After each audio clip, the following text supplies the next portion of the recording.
Minasan konnichiwa, Cha desu. Ayan, so, mag-discuss tayo ngayon ng N4 level yoni. Ayan. So, ang ating yoni. Ayan. So, ating sentence pattern ay verb 1 dictionary form plus yoni, and then yung ating verb 2, and then verb nai form plus yoni, and then yung ating verb 2. Okay, so ang ating conjugation lang dito is dalawa lang. Dictionary form at saka nai form. Ayan. So, lagi nating tandaan pag gumamit tayo ng yoni, dapat naka-dictionary form o kaya naka-nai form. So, dalawa yung ating verb. Meron tayong verb 1, meron tayong verb 2. Okay, so ano nga ba tong yoni na to? So, ito lang yung ating in order to or kaya so that. Okay, so kaya nga ng sinabi ko, meron tayong dalawang verb. Meron tayong verb 1, meron tayong verb 2. So, ano ba yung ating verb 1 dito at ano ba yung ating verb 2? Okay, so yung ating verb 1 dito is ito lang yung ating purpose, yung aim, yung hope natin, o yung ating goal. Ayan, objective. Ayan. So, yung verb natin dito is dapat naka-potential verb o kaya naka-non-volitional verb. So, ano ba itong non-volitional na to, di ba? Meron tayong volitional, di ba? Tsaka meron din tayong volitional verb. Volitional verb ba? Hindi yung volitional form, di ba? Ng ating conjugation, di ba? Meron tayong conjugation ng volitional form. So, iba yun. Ayan. So, di ba meron tayong non-volitional and then volitional verb. So, ang non-volitional is ito lang yung ating, alam mo yun, wala tayong control. No? Yung wala tayong mga control. Ano ba yung wala tayong mga control na verbs? Pag ulan, mga ganun. Di ba? Yan. So, yung ating verb to dito is ano ba yung kailangan nating gawin, di ba? Ano ba yung kailangan nating gawin para maging closer tayo dun sa aim natin, di ba? Dun sa objective natin. So, dalawa yung verb natin. Nahati sa dalawa. Ayan. So, for example, in order to pass the exam, so I must study every day. So, in order to pass, di ba? Yun yung ating goal dito, di ba? Yung ating objective. Ano yung gagawin natin? Ang gagawin natin is kailangan nating mag-aral everyday. Ayan. So, yung ating verb to dito is depende na yun sa sentence natin. 'Di ba? Kung naka-must do verb ba yan, please do verb ba yan, depende na yun dun sa sentence. Ayan. So, magko-concentrate tayo dun sa verb 1 natin kasi nandun yung ating nandun yung ating conjugation, no? Dun natin makikita yung gamit ng yoni. Yan. So, dapat naka-dictionary form or naka-nai form siya.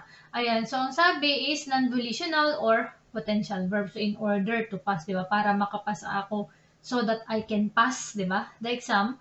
So, mag-aaral ako everyday. So, yun yung ating goal dito, no? Para pumasa.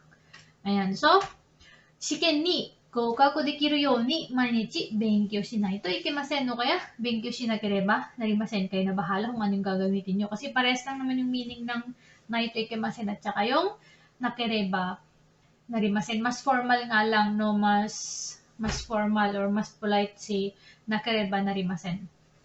Ayan. So, kung ano ka, di ba, nabubulol ka, dito tayo kay naito ikemasen. Ako din, bihira kong gamitin, hindi ko nga ginagamit yan ay sebe, itinakereba na rimasen. Ayan. So, dito tayo kay naito ikimasen, mas mabilis. Ayan. So, parehas lang sila no ng gamit, must do verb. Ayan. So, bakit particle ni kay shiken? Kasi nga dahil kay gokaku shimasu. Okay, so dapat naka-potential tayo dito, gokaku dekiru yoni. Okay, so gokaku dekiru yoni para pumasa ako. So, yung objective natin dito ay para pumasa. Okay, so, dalawa yung verb natin, di ba? So, shiken ni gokaku, di ba? Shiken ni gokaku shimasu, at saka, benkyou shimasu, di ba? So, sige. I set the alarm properly so that I don't oversleep. So, ano ba yung oversleep, di ba? Ito yung ating nebo, di ba? Nebo shimasu. So, dahil don't, di ba? Kaya, nebo shinai. So, yun yung ating goal para hindi tayo ito, ano ba yun? Ano nga ba yung oversleep? Ano ba yung oversleep sa Tagalog ni Sam? Paki-comment nga. Hindi ayaw lumabas eh. Ayan, so para hindi tayo hindi ko talaga maalala. Ayan, so, I set the alarm. So, yung alarm is mezamashi. O kaya aramo din, pwede rin. Na ikatakanan nyo kung hindi nyo alam yung mezamashi. Yan. So, chanto. Sabi niya properly kasi chanto, di ba? So, chanto, mezamashi yo seto shimashita. So, sinet niya yung alarm. So, niboshi na yoni. Bakit niboshi na yoni? Kasi nga doon, so that hindi siya ma-oversleep. So, naka-nai form ka. Dahil naka-negative, di ba? Don't. So that I don't, so that I can't, mga ganyan. So, 寝坊しないようにちゃんと目覚ましをセットしました。次。Please speak louder so that everybody can hear you. Okay, so, can hear you. Yan, so please speak louder. Okay, so, みんなが聞こえるように大きい声で話してください. So, gumamit na tayo ng please, di ba? Kasi nga may please tayo dito. So, please, 話して, di ba? Please speak, kasi di ba? So, 話してください. So, 大きい声で, di ba? To speak louder. Bakit de? Kasi ngayon yung gagamitin natin, di ba? Malakas na boses para magsalita. Ayan. So, みんなが聞こえるように. Ayan. So, みんなが聞こえるように大きい声で話してください. Itong mga stative verb natin, di ba? Ito yung mga kikoiru, mga wakaru, mieru. Ayan. Yun yung mga, alam mo yun, hindi nag-show ng will. Kasi, di ba, yung ating volitional verb is, alam mo yun, strong desire. Yung will, di ba? Ayan. So, みんなが聞こえるように大きい声で話してください. Yung bang I am practicing every day so that I can speak Japanese language more. So, I can speak Japanese language more.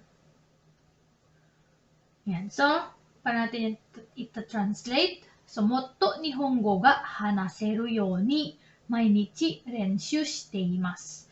So, もっと日本語が話せるように毎日練習しています. Okay, so, yung ating aim ay, di ba, mag-ano ka pa para makapagsalita ka pa ng Japanese language better, ganyan, more, di ba? Mas madami ka pang masabi. Ayan, mas makakapagsalita ka pa. Ayan, so anong gagawin mo? Di ba? Renshu shimasu, yung ating verb 2. Diba? Basta, tandaan nyo lang kung ano yung gagawin mo, diba? Para maging closer ka dun sa objective mo, or dun sa goal mo, dun sa aim mo, is, anong sabi ko? Yung ating verb 2 is yung ating, yun yung gagawin natin, no, para maging closer ka dun sa objective mo, or kaya dun sa purpose, sa aim mo, kaya sa goal mo. Yun. So, madali lang itong yoni. Yan. So, last is you must exercise every day so you don't get fat. So, 太らないように毎日運動しないといけない or いけません or なければなりません. Ayan. So, 太らないように, ayan. So, para hindi siya tumaba or para hindi ka tumaba, di ba? Sabi niya sa'yo is, kailangan mong mag-exercise every day. Okay, so, hindi ko na muna gagawin na may nag-request kasi na anong pagkakaiba ng yoni at saka tamini. So, discuss muna natin si yoni, di ba? And then si tamini, and then saka tayo mag-proceed doon sa pagkakaiba ng dalawa. Kasi mayroon siyang pagkakaiba. Ayan. So, dito pala sa yoni, eto, pwede mong, for example, di ba? Dito sa number 3, di ba? Hindi lang isang tao yung subject mo. Di ba? So, min naga kikoiru yoni, di ba? Dalawa, di ba? Merong yung everybody at saka ikaw, di ba? Kasi dito sa number 4, di ba? Isa lang, ikaw lang, di ba? Na kailangan ko mag-practice para makapagsalita pa ako ng Japanese language. Di ba? Ayan. So, hindi lang kayo nag-concentrate kasi baka mamisipin nyo, yung yoni ba kailangan sa sarili ko lang? Hindi. Di ba? Ayan. So, kagaya dito sa number 3, di ba? So, kailangan mong magsalita ng malakas para maintindihan ka ng lahat, di ba? Maintindihan ka niya kung sino man yung kausap mo. O for example, ano ba? Ito, bumili ka ng sasakyan, di ba? para may masakyan yung or para may magamit, di ba? Para makapagtrabaho, no? Yung asawa mo sa malayo, yung ganon. So, ikaw yung bumili and then para sa ibang tao. Ayan, so tandaan nyo si Uni, hindi lang sa sarili ninyo. Ayan. So, yun, minasang sana may natutunan kayo at saka kung meron kayong mga request na mga topic, ayan. So, N4 level kasi nung si Yoni, kung meron kayong hindi maintindihan sa N5, paki-comment and then paki-share and then pa-subscribe na rin para mas dumami pa tayo. Ayan, so minasan, これで終わりましょう。お疲れ様でした。じゃあね